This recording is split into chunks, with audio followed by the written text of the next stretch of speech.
I want to quote these words right here. My behavior on that video is inexcusable. I take full responsibility for my actions in that video.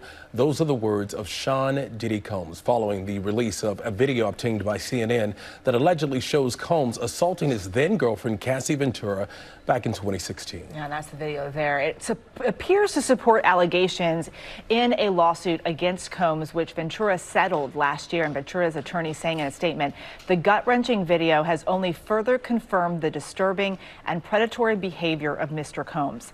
Now, here to break all of this down for us is attorney and ABC News contributor Brian Buckmire. Thanks so much for being here with us.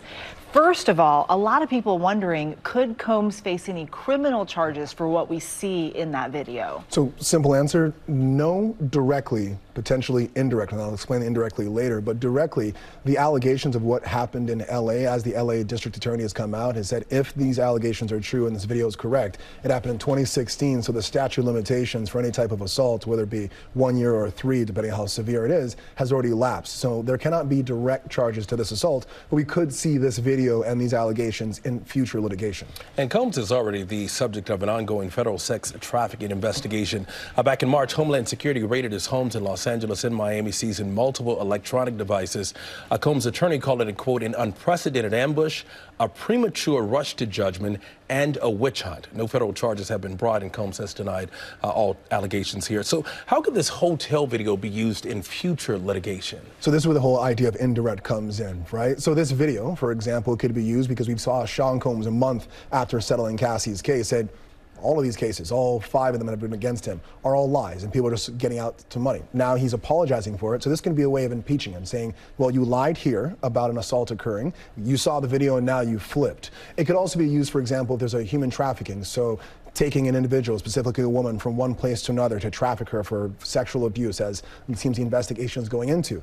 This could be used to say, hey, look, he uses force to coerce and to abuse women, to take their property, to keep them in his inner circle.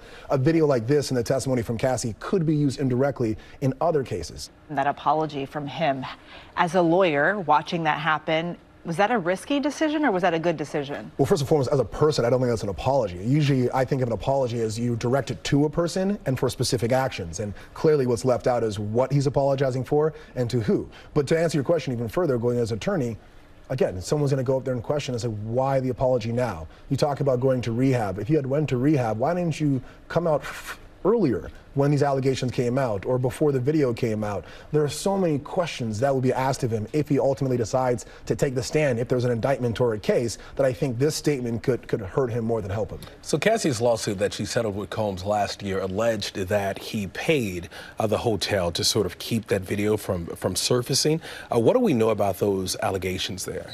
So, as you said, the allegation comes directly from her lawsuit that Sean Combs paid $50,000 to a now closed hotel. And so, to answer the question, surely, probably not have any kind of civil liability, because in of itself, paying to get a video or paying to keep a story quiet is not illegal, as we've seen with the Donald Trump hush money case. But how you do that, so if it's documented in a certain way, you sell off this video and you say, oh, I'm just selling off assets, and it's incorrect. So something had happened to me at a store. I could pay the store, or my assaulter or whatever could pay the store to keep that video from surfacing and not face any type of legal ramifications? Theoretically speaking, yes. If that store doesn't have a policy that they're going against, or there's nothing per se illegal as to how they're receiving that money and then documenting it, yeah, there is no real repercussions for those individuals, especially if the company is closed and there's no one really to go after.